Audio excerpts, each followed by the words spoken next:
And it was established through Yahweh Shai. What's so hard to understand about that?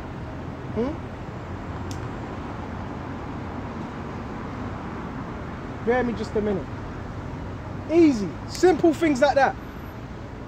But that's what happens, man, when them spirits take hold of you. You start, eventually you start chopping and changing the doctrine. Stick with what you've been taught. Bear me just a minute. So we're going to go straight to Hebrews. This is Hebrews 9 and 11. And every man his brother, saying, know the Lord.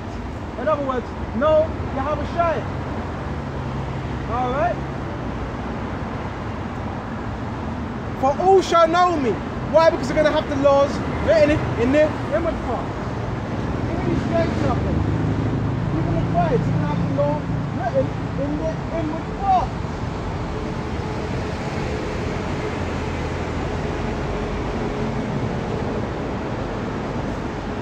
For all shall know me, from the least of Israel, from the greatest. So from the least, even unto the greatest, they're all going to know Yahweh Shai.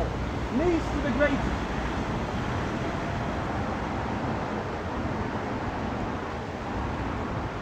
Verse 12. For I will be merciful to the unrighteousness, and their sins and their iniquities will I remember no more. Alright? No more.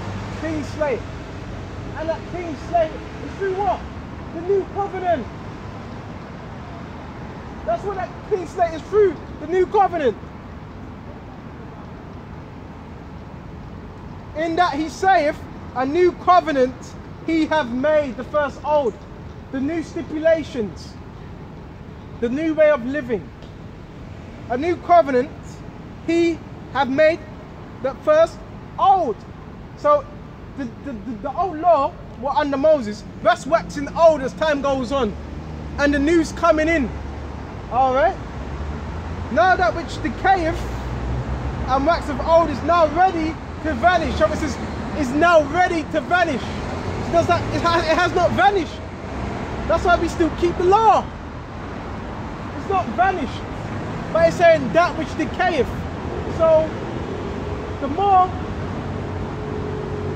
we're coming to the end, the more the old law is decaying. Which is going to bring in what? That's going to bring in the new covenant. That's why it says it's decaying. So if it's decaying, it's still intact. Alright? That means the law is still intact. That's why we still rehearse the laws. What's so hard to understand? Now let's go to Corinthians. I hope you're getting a more better understanding. So if anybody tells you, no, we're in a new covenant, that individual's lying. Alright?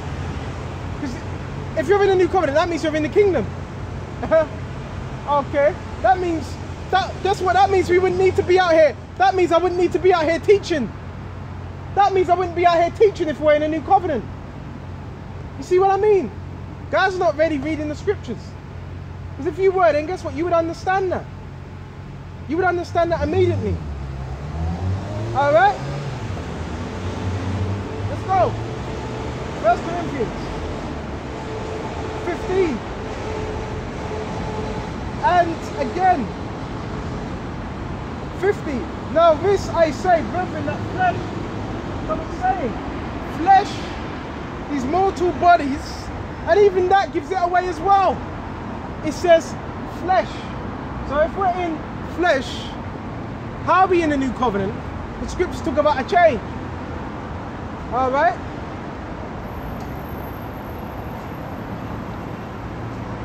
Now I say this, that flesh and blood cannot inherit the kingdom of the Most High. So in other words, these bodies, they cannot inherit the kingdom. So these bodies would need to be changed completely. Because what? They're corruptible. So something that's corruptible, how can you inherit something that's immortal, something that's perfect in an incorruptible body? That's nonsense.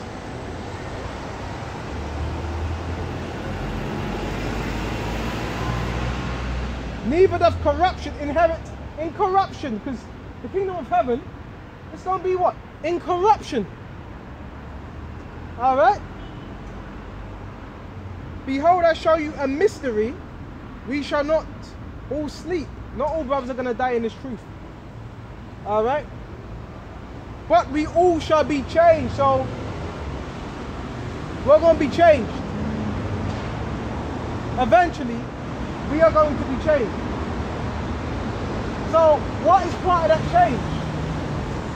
Part of that change is going to be through what? The new covenant. That's when it stands. As soon as you're changed, that's going to be that new covenant.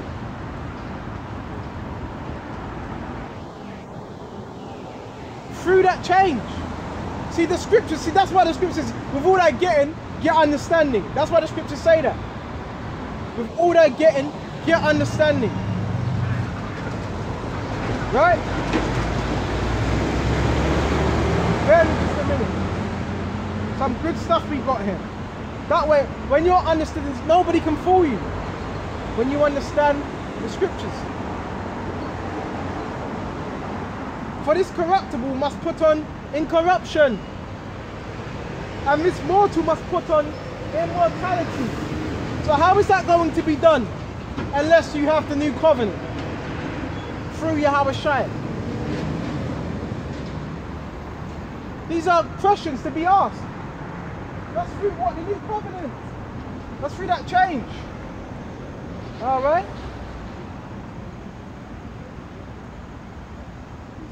So when this corruptible shall put on incorruption, and this mortal shall put on immortality, which is what? Incorruption.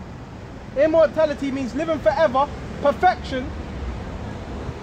Then shall be brought to pass the saying that is written, death is swallowed up.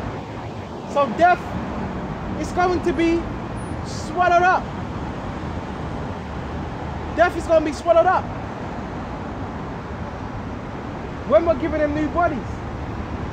Alright? Is death swallowed up now? No, because we're still liable to death. Anything can happen and you can die. That means you're not in a new covenant. What's so hard to understand?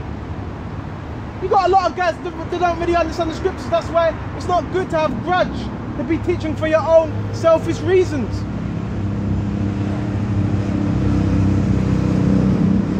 Men break off. They break off from the elder apostles.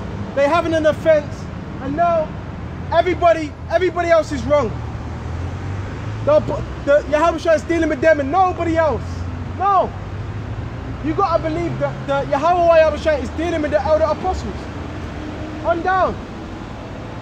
Does this mean the elder apostles are going to be perfect on everything? No. Because they're in the flesh just like us. But when it comes to the doctrine, have they got it 100% correct? Yes. If you don't believe in that, then that's on you. You need to pray. Alright? There's particular men that are upon this earth that have been given 100% truth. And that's the elder apostles of Great Millstone. Alright?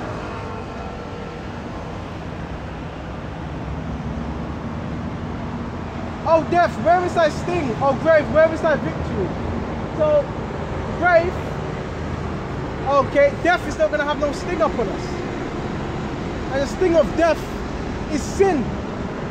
Because we're going to be perfect. Okay? So sin's going to be done away with. We're going to be perfected. Through what? Through us keeping the law in the kingdom completely. Right now we're rehearsing them. So with this lesson I will shut off here. And until the next time, shalom to the hopeful elect across the globe. And I hope this was edifying. Shalom.